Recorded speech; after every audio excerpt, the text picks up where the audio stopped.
Eto na, meron na pong direktiba o utos si Pangulong Marcos Jr.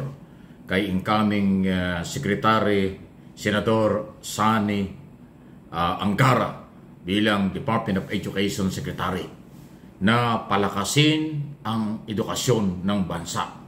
At ang isa sa mga bilin ng Pangulo, ayusin, palakasin ang mga public school teacher. Ibig sabihin yung kalidad, kakayanan, kaalaman at kung anong kailangan ng lahat ng mga public school teachers ay asikasuhin para tumaas ang kalidad ng edukasyon ng kabataang Pilipino. Ang ibig sabihin nito para po sa aking interpretation at opinion, hindi nakontento o nakikita at nararamdaman ng ating Pangulo may problema sa Department of Education. Hindi maganda ang quality o kulang ang quality sa ngayon ng ating public school under Department of Education. Kaya pinili si Angara na isang dating congressman at senador na mayroong sapat na kaalaman at kakayanan para mag-improve ang education ng ating mga kabataan. Kasi nga po, para sa inyong kaalaman, napakalaking pera, pinakamalaki ang budget ng Department of Education taon-taon. Mahigit na 700 billion ang budget dyan. Under 1987 Constitution, education talaga ang priority. Kaya po, napakalaki ng budget. At sa tingin ng Malacanang, kung ito man ay kulang, pero malaking pera ito na dapat ay nagkakaroon ng mataas na kalidad ang edukasyon ng bansa.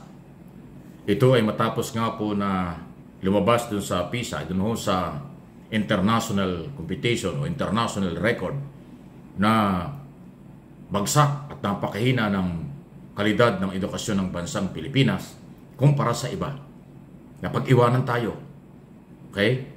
Hindi po biro yun. Napakasakit noon dahil kung yung ibang bansa gumagastos din ng bilyon para mapaganda ang education ng public school, tayo ganun din. Bakit napapag-iwan?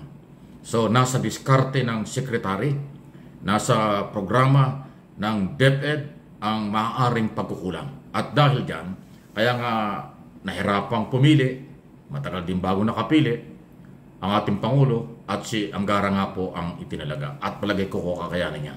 Dahil isa ring abogado at alam niya ang problema dahil ito'y maraming mga batas na inaproba ng nasa Kongreso at Senado para sa education. Low profile pang senador, simple pang incoming secretary. At kinumpirm na ni incoming secretary Angara na maraming nga sinabi ang Pangulo para itaas ang quality ng mga pag-aaral ng mga bata. Okay? So, ibig sabihin, sa nakalipas na 2 taon, kung mayroon mang utos ang Pangulo kay dating Secretary Sara Duterte, baka nagkulang. Hindi ko sinabing hindi ginawa. Baka nagkulang. O baka may kakulangan. O baka napabayaan. Dahil busy sa pagiging Vice President at busy sa ibang activities. Okay? Ngayon, itinalaga ng Pangulo si Angara magiging full-time Secretary. Kaya umaasang maitataas ang kalidad ng edukasyon. Kaya ito po'y tinatalakay ko dahil kahit sino sa atin, lalo na po yung mga magulang nagpapaaral ng mga anak sa public school from elementary, high school hanggang high school, yun po'y para sa inyo. May pag-asa kayo. At tayo naman bilang Pilipino nagbabayad ng buwis na panggastos sa lahat ng gawain, gastusin ng gobyerno, kasama ang Department of Education, abay kailangan nating makita yun, ang positibo. Sana talagang maiwasan na ang political issue sa Department of Education. Dapat nakakonsentrate. At yung pagkakatalaga kay Senador at incoming Secretary na kung di ako nagkakamali, magre-resume this coming July 19. Kasi yung irrevocable resignation ni Sara Duterte, isang buwan ang kanyang ginawa na hindi na siya ay bago umalis. So, mula nung nakaraang buwan, this coming July 19 pa lang siya bababa sa pwesto. At kung di ako nagkakamali, nangyayari na, o next week, magiging active na ang transition. Para ho sa smooth na pagtatransfer, paglilipat ng kapangyarihan mula kay dating Secretary Sara Duterte patungo kay incoming Secretary Angara. At tulungan natin. Hindi magagawa ni incoming Secretary Angara mag-isa yan. At hopefully ang mga public school teachers, parents,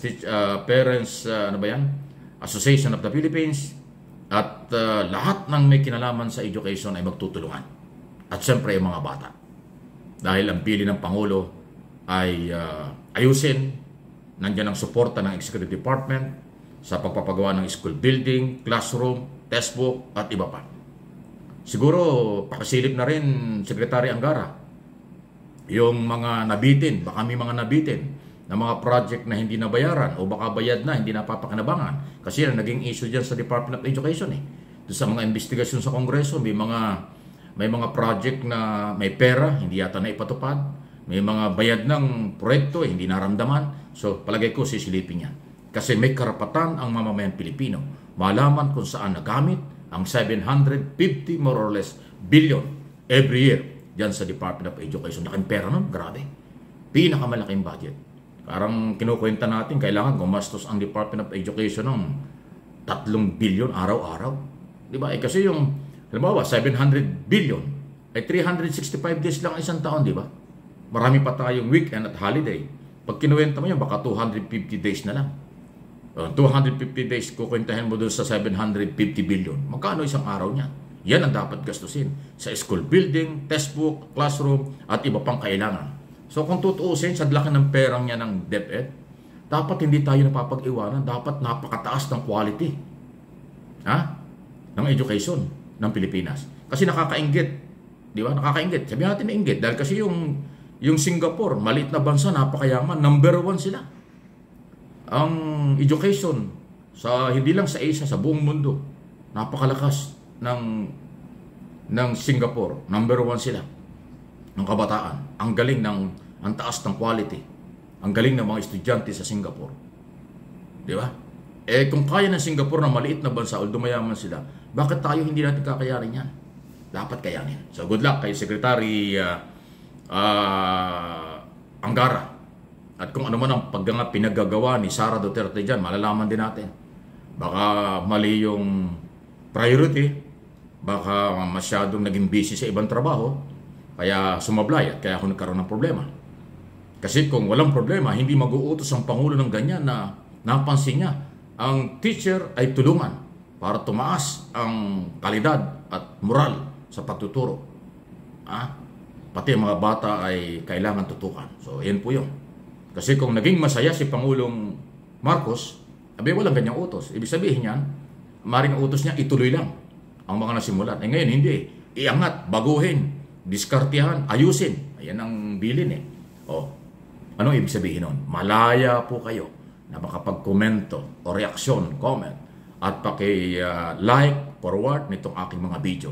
Yun sa hindi pa ho nakakapag-subscribe, mag-subscribe na rin po kayo. Magtulungan po tayo sa tamang impormasyon, pagtulong sa kabataan, pagmamahal sa bansa, pagtulong sa ating gobyerno, sa ating Pangulo, dahil tama naman ang kanyang ginagawa sa kasalukuyan at sana magtuloy-tuloy ito sa tulong ng mamamayang Pilipino.